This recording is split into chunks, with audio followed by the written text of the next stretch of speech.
Hello students, welcome to our channel study India 24/7। मैं Bhaskar sir आपके साथ एक बार फिर जुड़ चुका हूँ रोटेशनल मोशन का लेक्चर नंबर 2 के साथ। तो दोस्तों, आज हम लोग पढ़ने जा रहे हैं मोमेंट ऑफ इनर्शिया। तो देखो, ये जो मोमेंट ऑफ इनर्शिया टॉपिक है ये काफ़ी ज़्यादा डिफिकल्ट है, क्योंकि मैंने जितने ही बच्चों को देखा हमेशा इसमें क्या रहती है, कन्फ्यूज़न रहती है। तो आज बच्चों हम लोग ओनली 40 मिनट्स के अंदर मोमेंट ऑफ इनर्शिया का सारा कंसेप्ट सीखेंगे, और इतने अच्छे से सीखेंगे कि आपको आई गारंटी कभी भी दिक्कत नहीं होगी। तो आप बस ओनली 40 मिनट्स तक ध्यान से देखिए, बिना स्किप किए हुए। तो आइए हम स्टार्ट करते हैं मोमेंट ऑफ इनर्शिया। तो सबसे पहले देखो दोस्त, मोमेंट ऑफ इनर्शिया क्या है। तो इसका सबसे पहले डेफिनेशन लिखा हुआ है कि क्या लिखा हुआ है, the property of an object due to which it resist any change in rotational motion. क्या मतलब है, मैं समझाता हूँ, टेंशन ना लो। देखो, मोमेंट ऑफ इनर्शिया क्या है और उसकी ज़रूरत क्यों पड़ी थी, मैं बताता हूँ। देखो, तो अभी तक हम लोग पढ़ रहे थे ट्रांसलेशनल मोशन, ठीक है। तो ट्रांसलेशनल मोशन में क्या होता था कि बॉडी स्ट्रेट लाइन में चलती थी। फिर हमने सीखा रोटेशनल मोशन। तो होता क्या ना कि ट्रांसलेशनल और रोटेशनल में ना बिल्कुल सिमिलर से कंसेप्ट है। तो आपको बेसिकली कोरिलेट करनी आनी चाहिए। जैसे देखो, हमने पढ़ा ट्रांसलेशन में डिस्प्लेसमेंट, तो यहाँ पे उसका कोरिलेशन क्या आया था, एंगुलर डिस्प्लेसमेंट थीटा। हमने सीखा वेलोसिटी, यहाँ पे उसका कोरिलेशन क्या आया था, एंगुलर वेलोसिटी ओमेगा, राइट दोस्त। फिर मैंने सीखा एक्सेलरेशन, तो यहाँ उसका कोरिलेशन क्या आया था, तो यहाँ पे आया था एंगुलर एक्सेलरेशन अल्फा, ठीक है। तो वहाँ पे जो मास था ना, मास, तो उसका यहाँ पे रोटेशन में जो कोरिलेशन आता है वही आता है मोमेंट ऑफ इनर्शिया, MOI, ठीक है, जिसको मैं रिप्रेजेंट कर रहा हूँ I। तो जो ट्रांसलेशनल मोशन में मास का काम था, ठीक है, आई रिपीट, जो ट्रांसलेशनल मोशन में मास का काम था, सेम वही मास यहाँ पे चेंज हो जाता है मोमेंट ऑफ इनर्शिया से, रोटेशन में, ठीक है। देखो, मैं ऐसा क्यों बोल रहा हूँ और इसका मैं एक प्रूफ भी दूंगा आपको डेरिवेशन के साथ। तो आइए इसको हम लोग समझते हैं। देखो देखो, समझो ध्यान से, ठीक है। मैं यहाँ पे एक इस टाइप से रॉड बना देता हूँ, ठीक है। तो पहला केस में दोस्त देखो, पहला केस में ये जो रॉड है ना, ये ट्रांसलेशनल मोशन कर रहा है।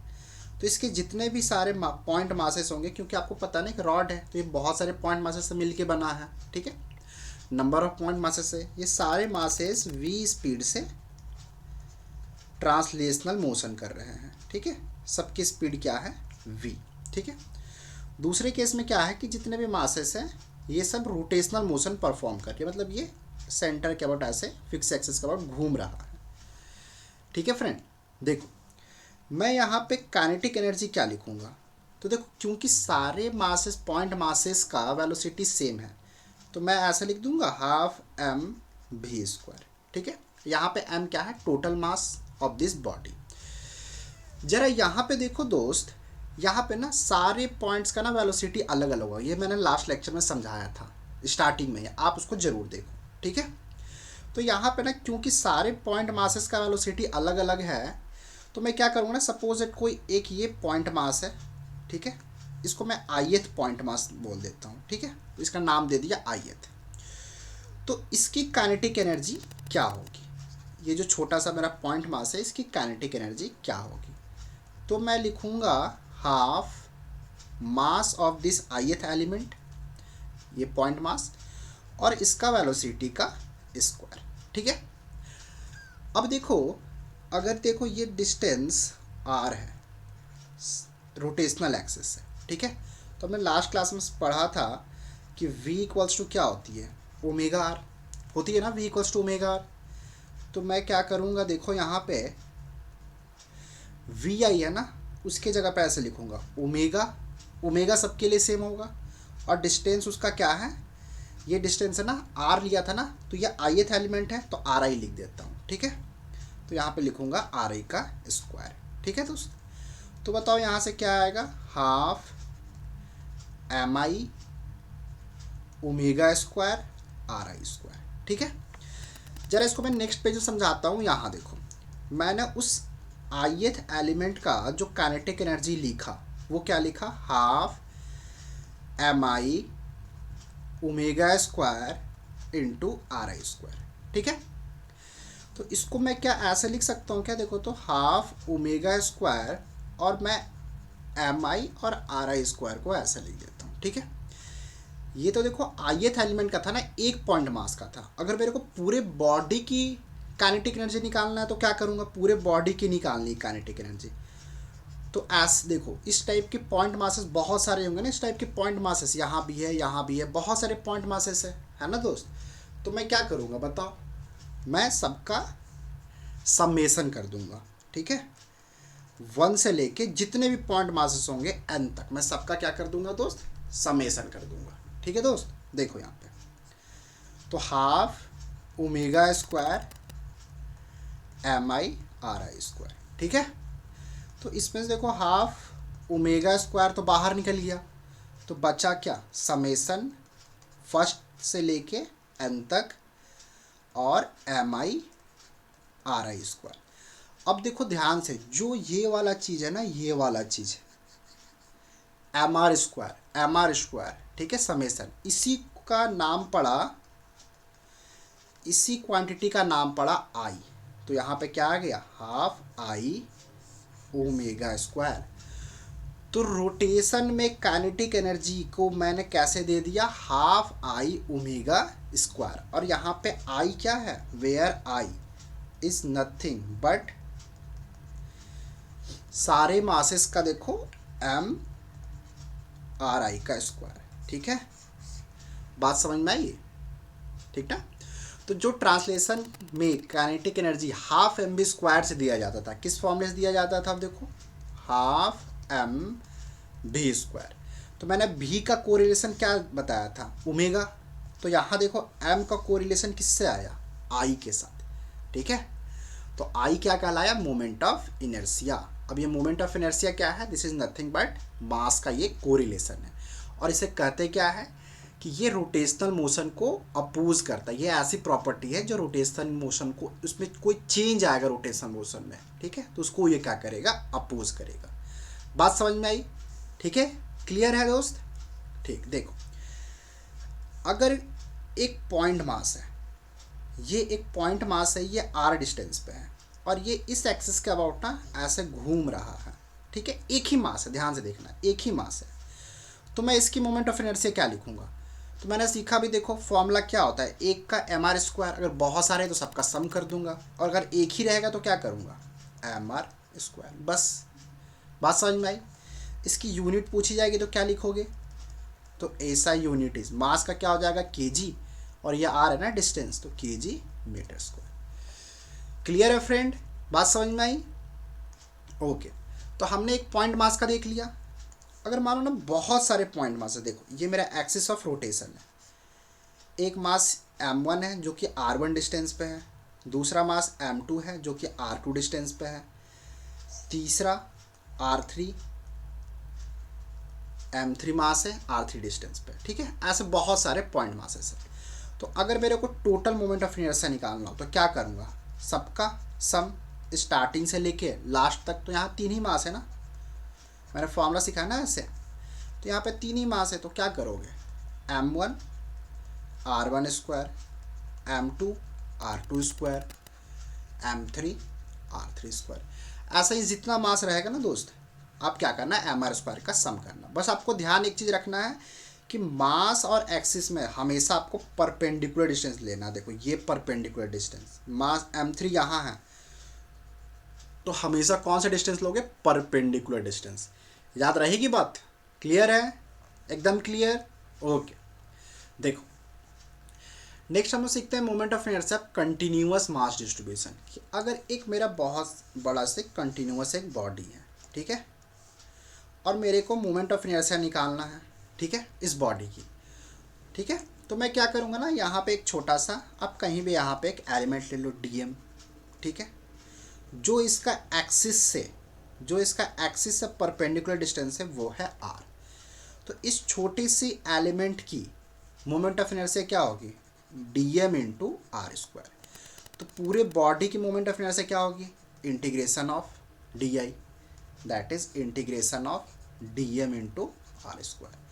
तो पूरे बॉडी की कैसे निकालोगे, integration of R square dm। मैंने आर स्क्वायर को जस्ट पहले लिख दिया, ठीक है। तो अगर एक बॉडी है तो उसकी मोमेंट ऑफ इनर्शिया कैसे लेंगे, उसमें एक एलिमेंट लेंगे, ठीक है, dm, और आर स्क्वायर मल्टीप्लाई होगा, उसका मैं इंटीग्रेशन कर दूंगा। ठीक है, बात समझ में आई। आइए मैं इसको एग्जाम्पल के थ्रू समझाता हूँ। देखो यहाँ पे, देखो एक यूनिफॉर्म रोड का एग्जाम्पल लेके हम लोग इसको सॉल्व करते हैं और इसको समझते भी है। देखो एक यूनिफॉर्म रोड है दोस्त, ठीक है, ये इसका एक्सिस ऑफ रोटेशन है। यूनिफॉर्म रोड है क्या मतलब है कि हर जगह एक ही जैसा होगा, ठीक है, इसके मासेस जो हैं यूनिफॉर्मली डिस्ट्रीब्यूटेड है। इसका मास मैं m ले लेता हूँ और लेंथ l ले लेता हूँ, ठीक है। मेरे को इसका मोमेंट ऑफ इनर्शिया निकालना है इस पूरे बॉडी का, ठीक है। कैसे निकालोगे, तो अभी मैंने सीखा एक छोटा सा एलिमेंट ले लो, dm एलिमेंट, ठीक है, तो ये ले लिया मैंने dm एलिमेंट, ठीक है। ये डिस्टेंस x है और इसका जो थिकनेस है दोस्त वो है dx, ठीक है। तो पहले बताओ ये dm कितना होगा, dm, तो देखो कैसे निकालूंगा इस थिकनेस का मास, तो मैं बोलूँगा कि पूरे लेंथ l है, उसमें मास है m, तो पर यूनिट लेंथ मास कितना हो जाएगा m/l। तो ये dx का लेंथ का मास कितना हो जाएगा m/l इंटू dx, यही निकल गया मेरा dm। बात समझ में आई कैसे निकाला मैं, ओके। देखो मेरे को मोमेंट ऑफ इनर्शिया निकालना, तो अभी मैंने सिखाया क्या, आर स्क्वायर डी एम, तो मैंने एलिमेंट कितने डिस्टेंस पे ले रखा है एक्स स्क्वायर डी एम, तो एक्स स्क्वायर और डी एम की जगह पे मैं क्या रखूँगा m/l इंटू डी एक्स, ठीक है फ्रेंड। अब देखो आप इंटीग्रेट कहाँ से करोगे, देखो ये मेरा एक्सिस है ये, ठीक है, पूरा लेंथ कितना है, पूरा लेंथ है l, तो ये वाला क्या हो गया -l/2 और ये वाला हो गया l/2, क्योंकि आधा इधर है आधा उधर है, तो इधर पॉजिटिव में l/2 माइनस में उधर l/2, तो मैं क्या करूँगा -l/2 से l/2, ठीक है। अब इंटीग्रेशन तो आप कर ही लोगे, तेज बच्चे हो, m/l क्या हो जाएगा बाहर, एक्स स्क्वायर का इंटीग्रेशन क्या हो जाएगा दोस्त x³/3, लिमिट रखिए -l/2 से l/2, सॉल्व करोगे ये कितना आ जाएगा ml²/12, ठीक है। इंपॉर्टेंट है दोस्त, देखो मैंने कैसे निकाला ध्यान रखोगे, ठीक है, क्लियर है। देखो मैं इसी को क्या करता हूँ ना, थोड़ा सा और समझता हूँ कि मैं क्या कर रहा है ना, वही मेरा यूनिफॉर्म रॉड है, बट मैं एक्सिस को ना यहाँ पे कर दिया, कॉर्नर पे कर दिया एक्सिस को, ठीक है। तो क्या होगा, सेम वही प्रोसेस है, एलिमेंट ले लीजिए dm, एक्स डिस्टेंस पे, थिकनेस dx, ठीक है। आई कैसे निकालोगे, integration of R square D M, तो यहाँ मैं एक्स स्क्वायर डी एम रखूँगा, बस यहाँ पे लिमिट क्या रखोगे दोस्त, यहाँ पे रखोगे 0 to l, क्या रखोगे 0 to l, ठीक है। डी एम मैंने निकालना सिखाया था ना, m/l इंटू डी एक्स, ठीक है। आप इसको जब सॉल्व करोगे तो ये आ जाएगा ml²/3, ठीक है। तो ये भी आपको इम्पॉर्टेंट है, याद रखना कि अगर मैं सेंटर के अबाउट लूँ तो ml²/12 आएगा, और मैं एंड के अबाउट लूँ तो ml²/3 आएगा दोस्तों, ठीक है, क्लियर है। देखो मैं इसी में एक और केस आपको बतलाता हूँ कि अगर रॉड इस फॉर्म में है, इस फॉर्म में रॉड है, और ये मेरा एक्सिस ऑफ रोटेशन है जो कि थीटा एंगल पे है, ठीक है, तो क्या क्या होगा मेरा आंसर, ठीक है, कि अगर मेरा जो एक्सिस है that is at an angle of theta, तो क्या होगा आंसर। तो सिंपल है, इसको भी आप सॉल्व कर सकते हो, उसी तरह आप एक एलिमेंट ले लो dm एलिमेंट, ठीक है, बट आपको ध्यान रखना कि जो आप डिस्टेंस लोगे एक्सिस से वो ये वाला लोगे परपेंडिकुलर। देखो बेशक आपका ये x होगा, ठीक ना, बट आप r की जगह पे ना ये परपेंडिकुलर डिस्टेंस लोगे, that is x sin theta. आप इस ट्राइंगल में ना ट्रिग्नोमेट्री यूज करो तो ये वाला कितना आ जाएगा x sin थीटा, ठीक है। तो जो आप r लोगे ना वो क्या लोगे x sin थीटा, ये r की जगह पे लोगे, और dm इंटीग्रेशन वही करोगे -l/2 से l/2, ठीक है दोस्त। तो जब सॉल्व करोगे तो ये आ जाएगा ml²/12 sin स्क्वायर थीटा, ठीक है दोस्त।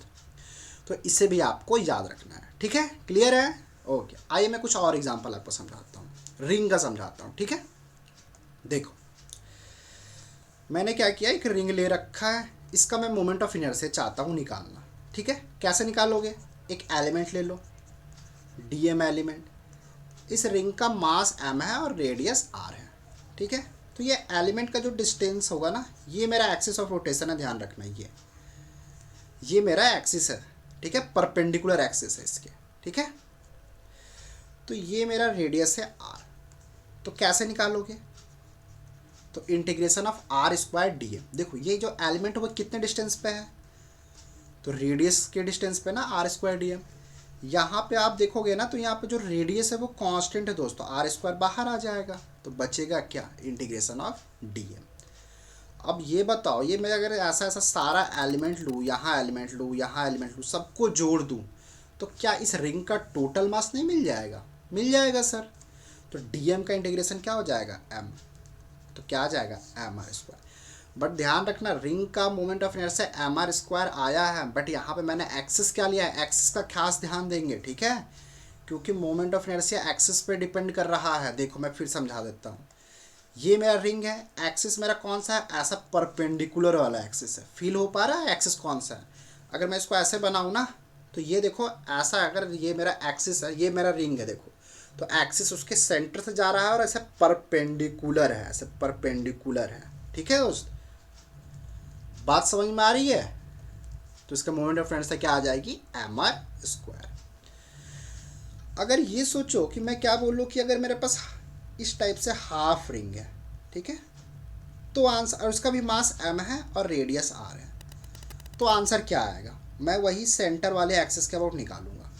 तो आप बोलोगे कि वही सेम, देखो एलिमेंट लिया dm, ठीक है, इसकी भी क्या आएगी, r स्क्वायर dm, ठीक है, r स्क्वायर कांस्टेंट है, बचा क्या, इंटीग्रेशन ऑफ dm।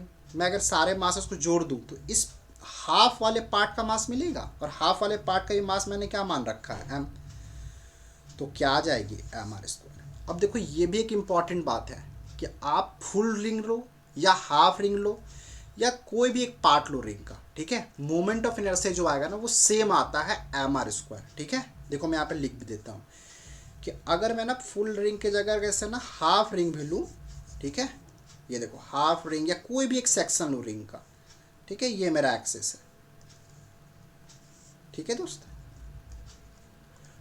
ये मेरा dm हो गया, मास m, रेडियस r। सेम इसका ही मोमेंट ऑफ इनर्शिया कितना आ जाएगा दोस्त, तो mr स्क्वायर, ठीक है। याद रखोगे कि moment of inertia of part of ring is also mr square, वही होगा, mr स्क्वायर ही होगा, ठीक ना। बट ध्यान रखना कि यहाँ पे ये जो m है ये क्या है, this is the mass of part of ring, ठीक है, याद रखना, ठीक है, कि अगर एक फुल रिंग हो या हाफ रिंग हो या कोई भी एक रिंग हो, इसका पार्ट भी मोमेंट ऑफ इनर्शिया क्या होगा, सेम mr स्क्वायर ही होगा, बट वहाँ पे m जो है ना वो उसी पार्ट का मास लेना है आपको, ठीक है दोस्त, क्लियर है। सिमिलरली डिस्क में भी होगा, सारे में ऐसा ही होगा कि फुल डिस्क हो या हाफ डिस्क हो या क्वार्टर डिस्क हो, मोमेंट ऑफ इनर्शिया सेम रहेगा, बट आपको जो मास लेना है वो उसी पार्ट का लेना है, ठीक है, क्लियर है, ओके। देखो अब ये कुछ मोमेंट ऑफ इनर्शिया, कुछ कॉमन बॉडीज का जिसको आपको डायरेक्ट याद रखना है, ठीक है। अब सारे का आपको डेरिवेशन नहीं याद रखना है, ठीक है, क्योंकि डेरिवेशन का ज़्यादा नीड नहीं है, बेसिक फिगर का आपको डेरिवेशन याद रखिए, बाकी सबका डायरेक्ट फॉर्मूलाज को एकदम याद रखिए, ठीक है। फॉर्मूला बहुत इंपॉर्टेंट है, मोमेंट ऑफ इनर्शिया का डायरेक्ट फॉर्मूला याद रखिएगा, ठीक है। तो पहला फॉर्मूला आपको दे रखा, देखो यूनिफॉर्म रॉड का, ठीक है, यूनिफॉर्म रॉड दिख रहा है। अगर यूनिफॉर्म रॉड का ये देखो, अगर मैं बात करूँ सेंट्रल एक्सिस, ये जो एक्सिस है ना ये इसका कहाँ से पास कर रहा है, सेंटर ऑफ मास से, और परपेंडिकुलर है, तो मोमेंट ऑफ इनर्शिया मैंने डिराइव किया था ना, क्या आएगी, ml स्क्वायर बाई 12। अगर एंड पे एक्सिस हो तो मोमेंट ऑफ इनर्शिया क्या आ जाएगी दोस्त, ml स्क्वायर बाई 3, क्लियर है। अगर देखो एक्सिस ऐसा है ना, ऐसा, तो मोमेंट ऑफ इनर्शिया फिगर है क्या हो जाएगा, 0, क्योंकि यहाँ पे परपेंडिकुलर डिस्टेंस ही क्या हो जाएगा, 0। अगर axis tilted at an angle theta, इसको भी मैंने डिराइव किया था, क्या आ जाएगा answer, ml square by 12 sine square theta, ठीक है दोस्त, ओके। देखिए नेक्स्ट फिगर, नेक्स्ट फिगर है आपका रिंग। तो रिंग में सबसे पहला देखो जो पहला फिगर दिख रहा है ना, यहाँ पे जो एक्सिस है, ठीक है, ये रिंग था, ये एक्सिस उसके परपेंडिकुलर है, तो उस केस में मोमेंट ऑफ इनर्शिया क्या होगी, एम आर स्क्वायर। ठीक है, अगर वहीं पे मेरा जो रिंग के ना डायमीट्रल एक्सिस, जैसे देखो ये रिंग है और ये इसका डायमीट्रल एक्सिस, ये ऐसा, ठीक है, पहला केस में परपेंडिकुलर एक्सिस ऐसे था, दूसरा केस में देखो ये रिंग और ये उसका ऐसा डायमीटर, ये डायमीटर या ये डायमीटर, उस केस में मोमेंट ऑफ इनर्शिया क्या होगा दोस्त, याद रखोगे एम आर स्क्वायर बाई 2। ठीक है, याद कर लोगे फॉर्मूला ये सब। देखो नेक्स्ट फिगर का, ये आया डिस्क। ठीक है, तो अगर ये डिस्क का देखोगे, सिमिलरली डिस्क है परपेंडिकुलर, तो मोमेंट ऑफ इनर्शिया क्या होगी, एम आर स्क्वायर बाई 2। ठीक है, और डायमीटर के अबाउट देखोगे तो M R square by 4। Clear है। अगर मैं बात करूँ स्फीयर की, ठीक है, तो अगर मेरा सॉलिड स्फीयर रहा तो सॉलिड स्फीयर के केस में 2/5 एम आर स्क्वायर, और अगर हॉलो स्फीयर रहा तो उस केस में 2/3 एम आर स्क्वायर। ठीक है, यहाँ पे देखो जो एक्सिस है ना वो हमेशा डायमेट्रिकल, क्योंकि देखो कि स्फेरिकल बॉल है, आप यहाँ से ले जाओ तो वो भी डायमीटर है, इधर से ले जाओ तो भी डायमीटर है, कहीं से भी ले जाओ आप वो क्या बनेगा, डायमीटर ही तो बनेगा। ठीक है, तो स्फीयर है, स्फीयर केस में कोई भी एक्सिस जो होगा वो डायमेट्रिकल होगा, सेंटर से पास कर रहा है, डायमेट्रिकली एक्सिस है। ठीक है, तो उस केस में मोमेंट ऑफ इनर्शिया सॉलिड के केस में 2/5 और हॉलो केस में 2/3 याद कर लेना है। ठीक है, देखो सिलेंडर के केस में, ये देखो सिलेंडर है, ये इसका एक्सिस है, सिलेंडर का ये एक्सिस है, ठीक है, जो कि सेंटर से पास हो रहा है। ठीक है, तो इस केस में अगर हॉलो सिलेंडर रहा तो रिंग के जैसा फॉर्मूला होगा एम आर स्क्वायर, और अगर सॉलिड रहा तो एम आर स्क्वायर बाई 2। ठीक है दोस्त, और अगर ऐसा एक्सिस दे रहा है ना कि लेंथ के परपेंडिकुलर एक्सिस है, देखो ये एक्सिस लेंथ के क्या है, परपेंडिकुलर है, तो हॉलो सिलेंडर के केस में M R square by 2 plus M L square by 12, और अगर सॉलिड सिलेंडर है तो M R square by 4 plus M L square by 12। ठीक है, ये ज़्यादा इंपॉर्टेंट है, ये भी इंपॉर्टेंट है, बट ये आपका जेई के केस में पूछता है, नीट वाले केस में नहीं पूछता है। ठीक है दोस्त, याद कर लेना इसको भी। नेक्स्ट देखो मेरा कोन है। ठीक है, तो कोन के इसका मास कितना है, m, रेडियस r, और हाइट इसका है h। ठीक है दोस्त, तो अगर देखो ये सॉलिड कोन रहा तो 3/10 एम आर स्क्वायर, और अगर होलो कोन रहा तो हाफ एम आर स्क्वायर, याद रखिएगा। ठीक ना, इंपॉर्टेंट है। ट्राइंगुलर लैमिना, मतलब ये देखो सीट है एक, ठीक है, सीट का मास m है और हाइट h है, परपेंडिकुलर हाइट, तो मोमेंट ऑफ इनर्शिया कितना होगा, mh स्क्वायर अपॉन 6। क्लियर है, याद कर लीजिएगा। नेक्स्ट देखिए रेक्टेंगुलर लैमिना, ये एक रेक्टेंगुलर लैमिना जिसका लेंथ कितना है a, ब्रेथ कितना है b।